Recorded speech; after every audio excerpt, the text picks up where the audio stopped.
kewenangan Mahkamah Konstitusi. Yang Mulia Majelis Hakim Mahkamah Konstitusi, pemilu secara universal adalah sarana kontestasi dalam negara demokrasi yang terikat dengan prinsip nilai azas etika dan norma konstitusi. Pemilu bukan ajang tarung bebas yang boleh menghalalkan segala cara. Begitupun di Indonesia, pemilu secara konstitusional harus dilaksanakan dengan azas langsung, umum, bebas, dan rahasia, serta jujur dan adil, sebagaimana diatur dalam pasal 22E ayat 1 Undang-Undang Dasar Republik Indonesia tahun 45. Pelanggaran terhadap azas-azas tersebut berarti pelanggaran serius terhadap norma konstitusi. Azas bebas dimaknai bahwa pemilih menggunakan suaranya secara bebas berdasarkan hati nurani. Tidak boleh ada intervensi dan intimidasi dalam bentuk apapun. Azas rahasia berarti pilihan pemilih tidak bisa diketahui pihak lain, sehingga hasil pemilu tidak dapat diprediksi. Sementara azas jujur mensyaratkan bahwa penyelenggaraan pemilu tidak boleh ada kecurangan dan rekayasa. Sedangkan azas adil bermakna bahwa negara dengan seluruh sumber dayanya tidak boleh bertindak menguntungkan atau merugikan salah satu peserta. Proses penyelenggaraan pemilu yang taat azas dan prinsip tersebut akan menjadi indikator hitam putihnya peradaban demokrasi sebuah bangsa, termasuk kita Indonesia. Sayangnya, dalam praktek proses penyelenggaraan pemilu di Indonesia, khususnya pemilu presiden dan wakil presiden tahun 2024 ini, justru dinyatakan banyak pihak berlangsung dengan penuh kecurangan yang melibatkan Presiden Joko Widodo dan penyelenggara negara lainnya. Keterlibatan Presiden Joko Widodo untuk memenangkan anak kandungnya menjadi perhatian internasional. Hal ini terlihat dari pernyataan anggota Komite HAM, Center for Civil and Political Rights, CCPR PBB, Bakrewali Ndiaye. Ia menyatakan bahwa Presiden Joko Widodo terlibat mengkondisikan pemilu sehingga mengakibatkan pemilu 2024 berlangsung tidak netral yang merusak azas jujur dan adil sebagaimana ditentukan pasal 22E ayat 1 Undang-Undang Dasar 1945. Tiga hal penting yang menjadi perhatian serius dari Bakrewali Ndiaye. Yang pertama, adanya putusan Mahkamah Konstitusi, selanjutnya kami sebut Mahkamah, mengenai perubahan syarat usia calon presiden dan calon wakil presiden yang diubah di menit terakhir. Pendaftaran capres-cawapres sehingga anak presiden yang belum berumur 40 tahun dapat ikut pencalonan. Kedua, Bakri juga mempertanyakan apa langkah yang diterapkan untuk memastikan semua pejabat-pejabat negara termasuk presiden tidak bisa memberi pengaruh berlebihan terhadap pemilu. Yang ketiga, Bakri juga bertanya, apakah pemerintah Indonesia sudah menggelar penyelidikan guna mengusut kecurigaan intervensi pemilu tersebut. Pernyataan Bakri di atas sejalan dengan pendapat Syarabich yang menyatakan pemilu di beberapa negara dibayangi malpraktek atau manipulasi untuk kepentingan perseorangan ataupun partai politik dengan mengakibatkan kepentingan umum. Bentuk-bentuk malpraktek dalam pemilu menurut Syarabich dapat dikelompokkan dalam tiga jenis, yaitu manipulasi terhadap peraturan perundang-undangan pemilu, manipulasi pilihan pemilih yang bertujuan untuk mengarahkan atau mengubah pilihan pemilih dengan cara-cara yang manipulatif, dan ketiga, manipulasi terhadap proses pemungutan dan penghitungan suara hingga pemilu berakhir. Ketiga jenis malpraktek tersebut secara sempurna justru terjadi dalam penyelenggaraan Pilpres 2024. Malpraktek Pilpres 2024 berawal dari ambisi Presiden Joko Widodo untuk melanggengkan kekuasaannya. Ada tiga tahapan yang dijalankan oleh Presiden Joko Widodo untuk memuluskan kepentingannya.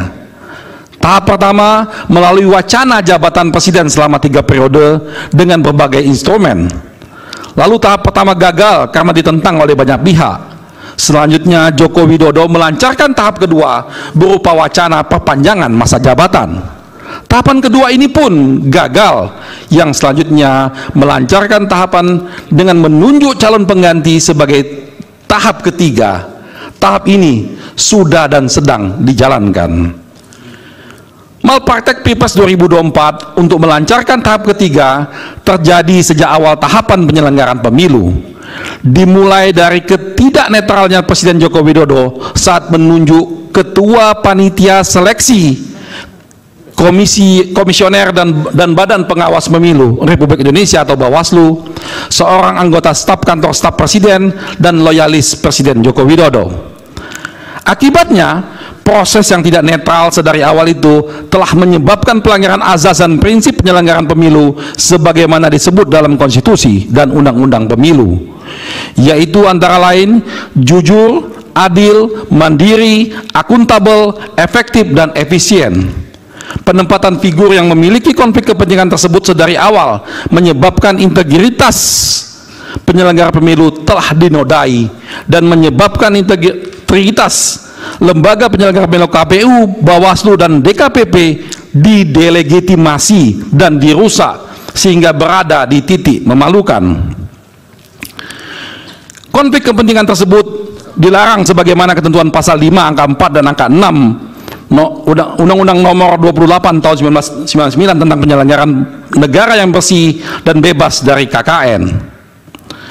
Penempatan orang-orang presiden atau all president men dalam lembaga penyelenggaraan pemilu baik KPU, Bawaslu, dan DKPP selain memperlihatkan tindakan yang tidak jujur dan tidak adil, juga memperlihatkan betapa tidak profesionalnya presiden dalam mengelola negara, dan semua hal itu juga bertentangan dengan azas dan prinsip penyelenggaraan pemilu.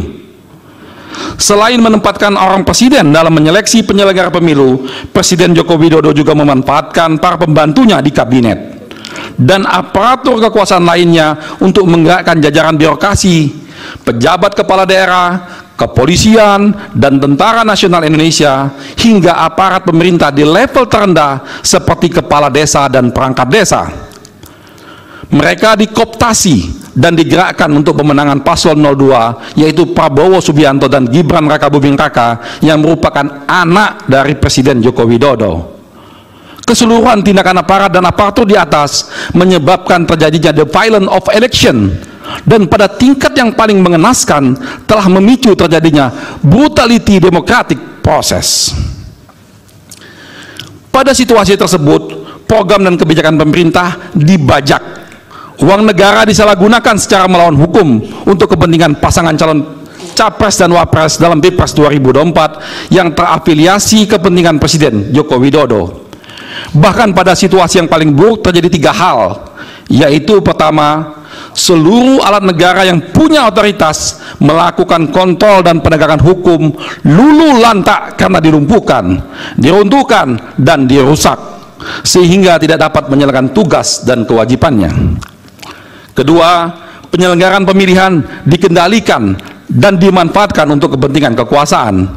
Serta ketiga, partai politik sebagai instrumen penting dalam melakukan kontrol terhadap jalannya kekuasaan presiden diperangkap, dijinakkan, diancam dengan kriminalisasi kasus hukum sehingga menjadi tidak independen, tidak akuntabel, dan tidak efisien, sehingga tidak dapat secara optimal menjalankan kewenangannya. Mensikapi tragedi dalam proses elektoral di atas, negara memiliki peradilan konstitusi untuk menegakkan supremasi konstitusi yang dicabi-cabi oleh perilaku curang dan menyimpang. Fungsi tersebut diperankan oleh Mahkamah Konstitusi sebagai the guardian of constitution. Hal ini didasarkan kepada pasal 24C ayat 1 Undang-Undang Dasar 45, pasal 10 ayat 1 Undang-Undang Nomor 24 tahun 2003, pasal 29 ayat 1 Undang-Undang Nomor 48 tahun 2009, pasal 474 ayat 1 Undang-Undang Pemilu. Berdasarkan uraian di atas, Mahkamah Konstitusi berwenang memeriksa dan memutus perselisihan tentang hasil pemilihan umum. Diberikannya kewenangan bagi Mahkamah Konstitusi untuk memutus perselisihan tentang hasil pemilu bertujuan untuk menegaskan Indonesia sebagai negara hukum. Negara hukum mengandung pengertian bahwa pelaksanaan kekuasaan pemerintahan negara didasarkan pada hukum dan konstitusi serta menjunjung hak asasi manusia. Peristiwa fakta dan bukti-bukti pada poin 9 sampai 13 di atas hadir secara faktual, intensif, terkendali dan terorganisir, nyaris tanpa jeda di dalam proses penyelenggaraan pemilu di 2024. Keseluruhan problema yang terjadi dalam setiap proses penyelenggaraan pemilu 2024 ini tersaji dan dihadirkan di hadapan yang mulia Majelis Hakim Konstitusi sesuai permohonan perselisihan hasil pemilihan umum yang kami ajukan. Setiap hakim konstitusi secara pribadi dan masing-masing mempunyai tanggung jawab, bukan alang-kepalang, megah dan agung yang kelak dipastikan akan direkam pada catatan dalam cetak biru jejak digital sejarah dan peradaban bangsa.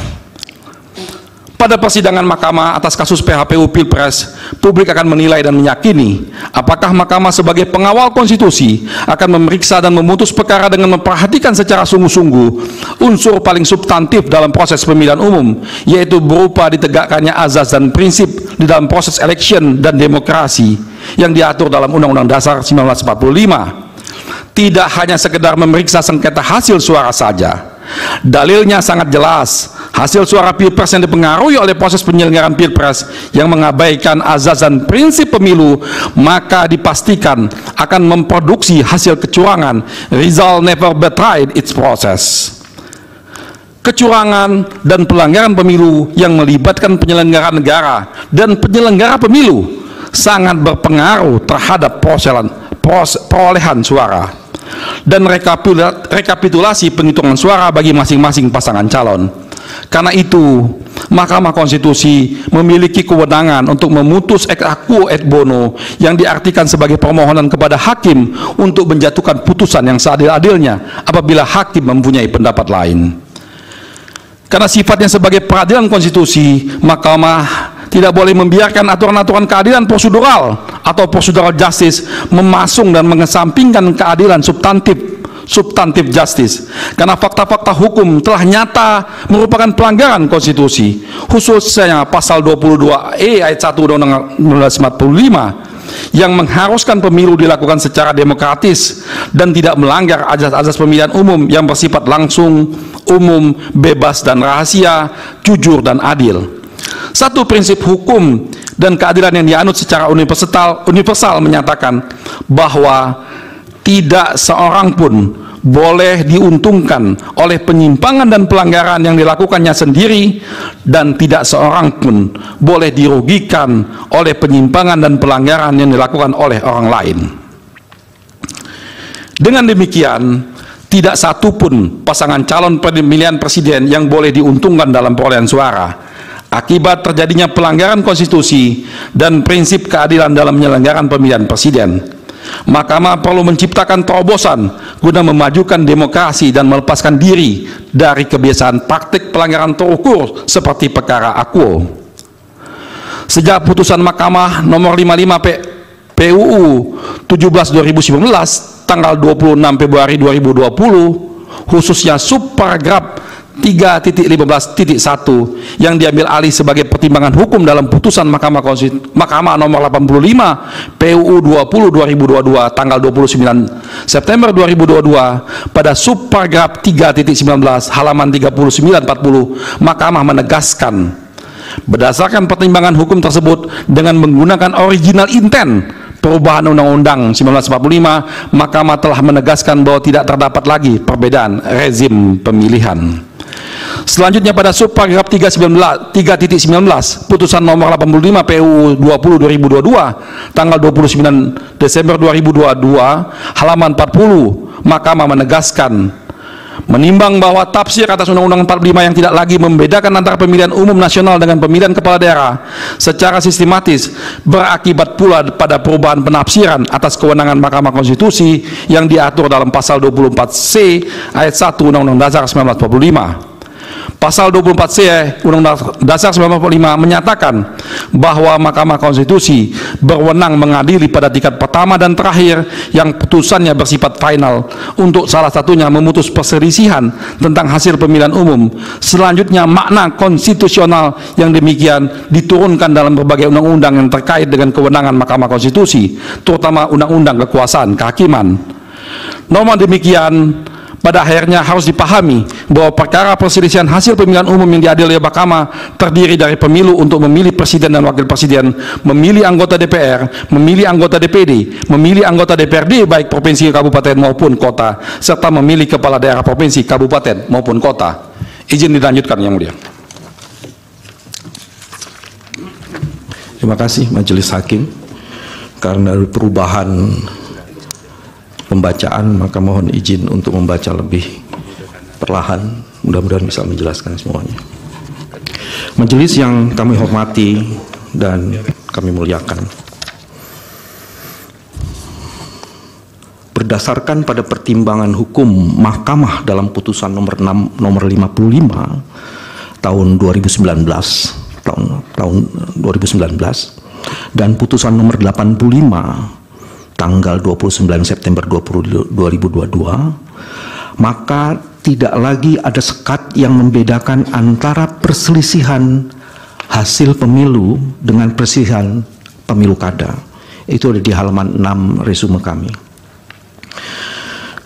Pada dasarnya di halaman 7 sekarang, praktek beracara di Mahkamah Konstitusi dan Mahkamah Agung serta di negara-negara di dunia mempunyai dan memperlihatkan dasar fundamental yang paradigmatik sama. Mahkamah Konstitusi mempunyai otoritas untuk menegakkan keadilan, bukan sekedar penegakan hukum, menegakkan hak konstitusional dan hak asasi manusia serta menjamin dilakukannya safeguard of democracy, bukan sekedar sengketa hasil suara. Oleh karena itu, Mahkamah Konstitusi dipastikan akan membatalkan hasil proses pemilihan yang didapatkan dari penyalahgunaan kewenangan presiden, kekuasaan dan penyelenggara pemilu, serta pelanggaran dan kecurangan yang berat dan akut dalam proses penyelenggaraan pemilu dan pilpres. Hal ini dapat dikonfirmasi, yaitu antara lain: 1. Pertama, Mahkamah Konstitusi Austria. Pada tahun 2016, Mahkamah Konstitusi Austria telah membatalkan terpilihnya Alexander van der Bellen sebagai presiden karena terbukti melakukan kecurangan, yaitu dengan melakukan pengiriman surat melalui pos yang dilakukan oleh orang-orang Alexander, sehingga ada manipulasi yang cukup tinggi di situ. Kedua, Mahkamah Agung Kenya tahun 2017. Mahkamah Agung ini menganulir kemenangan Presiden petahana Uhuru Kenyatta karena pemerintah pusat terbukti mematikan listrik di basis pendukung Odinga pada hari pemungutan suara. Ketiga, Mahkamah Agung Maladewa. Mahkamah Agung ini membatalkan hasil pemilu karena ada 5.623 orang tidak memiliki hak pilih, diantaranya orang yang meninggal, pemilih di bawah umur, dan pemilih yang menggunakan identitas palsu, tapi mereka justru bisa ikut pemilu. Keempat, Mahkamah Agung Ukraina. Mahkamah ini memutus diadakannya pemilu ulang karena terbukti pemerintah Ukraina melakukan intervensi dalam proses pemilu.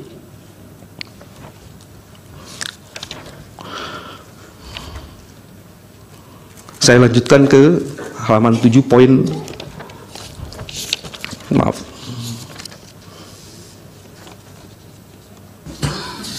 Bisa langsung kedudukan hukum, Pak Bambang. Ya, saya masuk di pokok permohonan.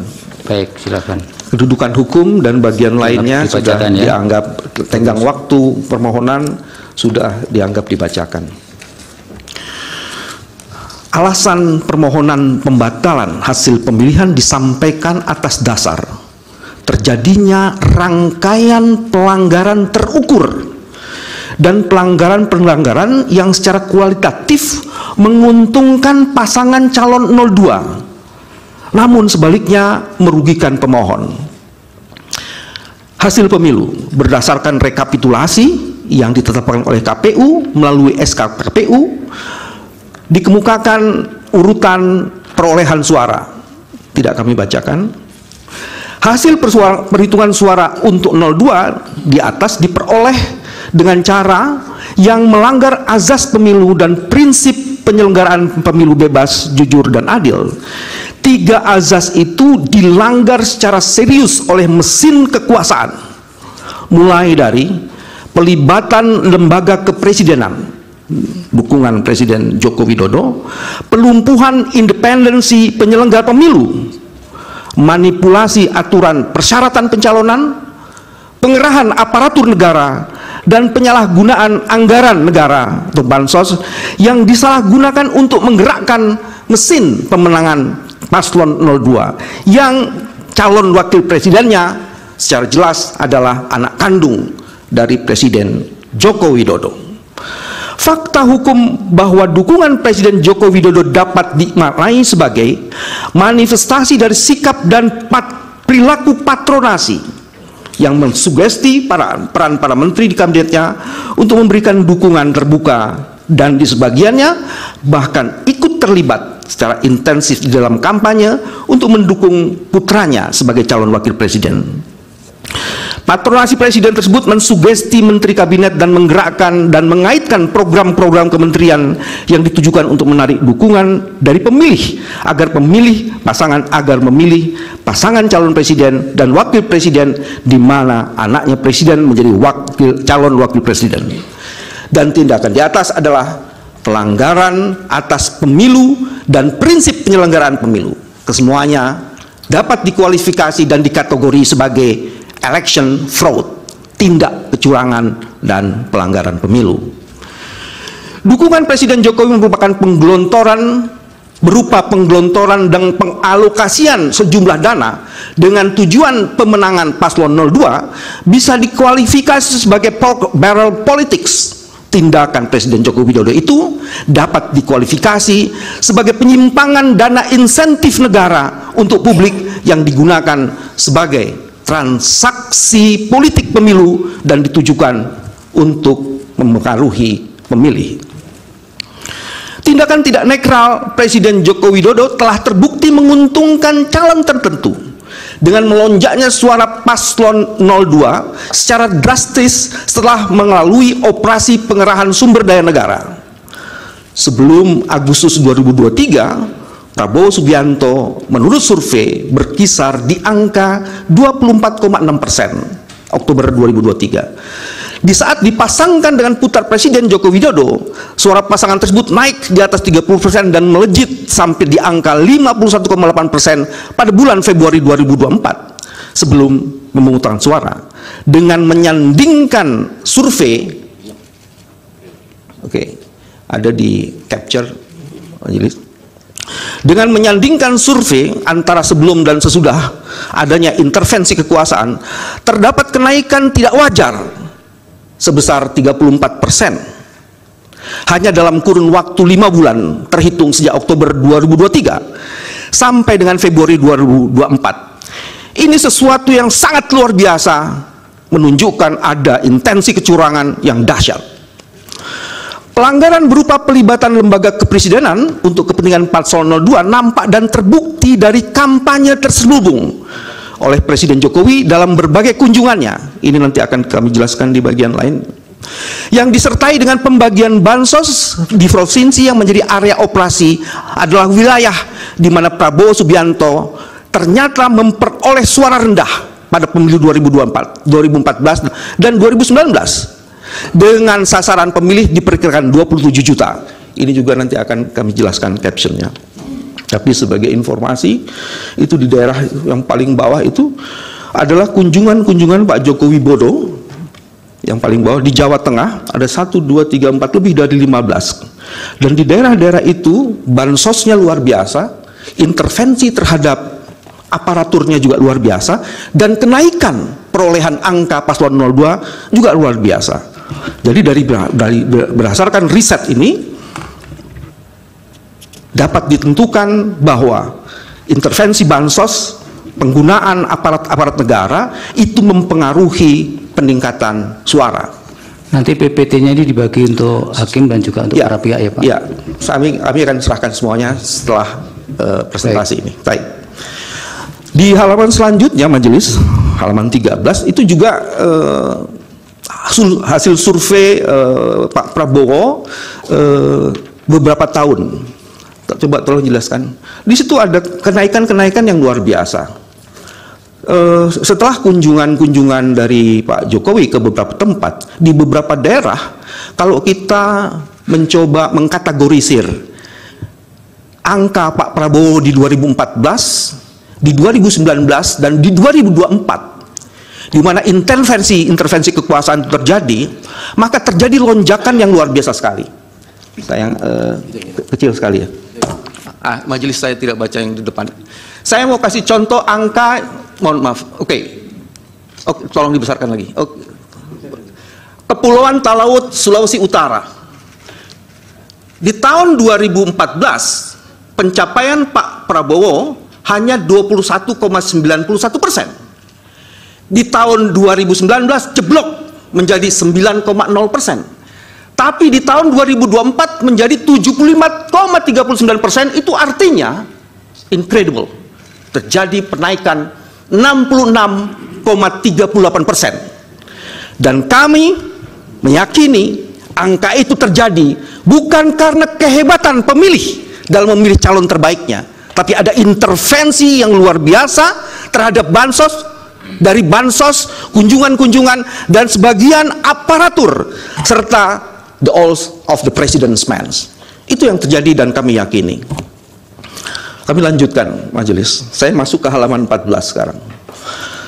Terjadi pengkhianatan terhadap konstitusi dan pelanggaran azas bebas, jujur, dan adil. KPU atau termohon secara sengaja menerima pencalonan pasangan calon di nomor urut 2 secara tidak sah dan melanggar hukum. Meskipun mengetahui usia putra presiden pada saat mendaftar berdasarkan peraturan KPU nomor 19 tahun 2023 tentang pencalonan peserta pemilihan umum atau PKPU 19 tahun 2023 tidak memenuhi syarat. Proses pendaftaran Gibran tidak sah karena komisioner KPU menerima dan memverifikasi berkas pendaftaran calon Gibran tanpa lebih dulu merevisi PKPU 19 tahun 2023. Putusan DKPP yang dibacakan di saat pemungutan suara tinggal menyisakan beberapa hari, yaitu diputus tanggal 5 Februari, sedangkan pemungutan suara 14 Februari, merupakan peristiwa hukum yang spesifik dalam pemilu presiden 2024 yang belum pernah terjadi sepanjang sejarah penyelenggara pemilu. Kondisi spesifik ini belum diantisipasi dalam peraturan perundangan tentang pemilihan presiden inkasu undang-undang pemilu, sehingga dalam hal peristiwa hukum tersebut dilaporkan dan dimohon keadilannya kepada Bawaslu dipastikan akan dinyatakan lewat waktu. Penyelesaian kondisi spesifik demikian masih mungkin dilakukan melalui peradilan perselisihan hasil karena tahapan Pilpres 2024 belum selesai, karena belum ditetapkan pasangan calon terpilih dan belum dilakukan pelantikan sebagai tahapan akhir pemilu. Terlebih lagi karena kondisi spesifik sedemikian menyebabkan adanya ketidakpastian hukum dalam penyelesaian tahapan pemilihan presiden. Argumentasi ini berdasarkan pada jurisprudensi putusan Mahkamah nomor 135 tahun 2021 yang menetapkan posisi kasus tidak sama persis, namun rasio disendinya dalam pertimbangan hukum Mahkamah Konstitusi pada putusan akuo relevan untuk dijadikan dasar dan memeriksa dan mengadili perkara dalam permohonan. Adapun mengenai hal mengadili secara substantif peristiwa hukum yang spesifik tersebut, pemohon menyampaikan fakta hukum secara notoire feiten diketahui publik, yaitu sebagai berikut. Saya tidak bacakan semuanya, ada beberapa majelis, itu di halaman 15. Yang pertama, pendaftaran bakal calon presiden dan wakil presiden dibuka 19 Oktober sampai 25 Oktober. Ada putusan Mahkamah nomor 90, itu tanggal 17 Oktober, jadi hanya berjarak 2 hari. Pasca putusan Mahkamah dibacakan, termohon tidak segera mengubah, maksudnya MK tidak segera mengubah syarat calon dengan usia boleh di bawah 40 tahun sepanjang telah pernah atau sedang menjadi kepala daerah. Termohon tidak segera menetapkan PKPU perubahan syarat calon, tetapi justru membuat surat edaran kepada partai politik serta pemilu partai politik peserta pemilu yang mempunyai hak untuk mengajukan pasangan calon calon presiden dan wakil presiden bahwa terdapat perubahan syarat usia 40 tahun. Terus juga tindakan-tindakan terpohon itu ternyata melanggar prosedur yang dikonfirmasi dari keputusan KPU nomor 1632 tahun 2023, merupakan salah satu bentuk pelanggaran terukur. Tentang pelanggaran terukur, Mahkamah dalam berbagai putusan perselisihan hasil pemilu kepala daerah mempertimbangkan sebagai pelanggaran yang tidak dapat ditolerir dan diberi sanksi pembatalan sebagai peserta pemilihan. Ada beberapa putusan mahkamah yang mendiskualifikasi calon pemenang dalam kontestasi pemilihan umum kepala daerah, yakni terbukti tidak memenuhi syarat. Hal ini dapat dikumpulkan sebagai berikut, ada 4. Pertama, putusan diskualifikasi calon Bupati R.D. Dabi dari pasangan calon Bupati dan Wakil Bupati Kabupaten Yalimo nomor 1. Karena apa? Karena tidak lagi memenuhi syarat sebagai pasangan calon peserta pemilihan Bupati dan Wakil Bupati Yalimo. Melalui putusan tersebut, Mahkamah menyatakan memerintahkan KPU Yalimo menyelenggarakan kembali pemungutan suara ulang di seluruh TPS dengan terlebih dahulu mengganti saudara Edi R.D. Dabi. Nomor 2 adalah putusan 132 tahun 2020 atas pemilihan umum kepala daerah di Kabupaten Bovendigul. Pada putusan itu MK mendiskualifikasi pasangan calon atas nama Yusak Yaluo dan Yakob Waremba atas dasar calon bupati tersebut ternyata tidak memenuhi syarat jeda 5 tahun dari bebas murninya mantan terpidana korupsi. MK kemudian memerintahkan pemungutan suara ulang di seluruh TPS tanpa diikuti oleh pasangan calon tersebut. 3. Putusan Mahkamah Konstitusi Pemilu Kada Bengkulu nomor 57 tahun 2008.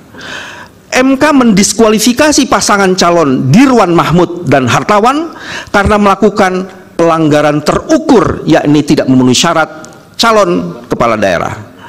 Sama halnya dengan putusan Pilkada Kota Tebing Tinggi nomor 12 tahun 2010, MK pun mendiskualifikasi pasangan calon karena melakukan pelanggaran terukur, yakni tidak memenuhi syarat calon.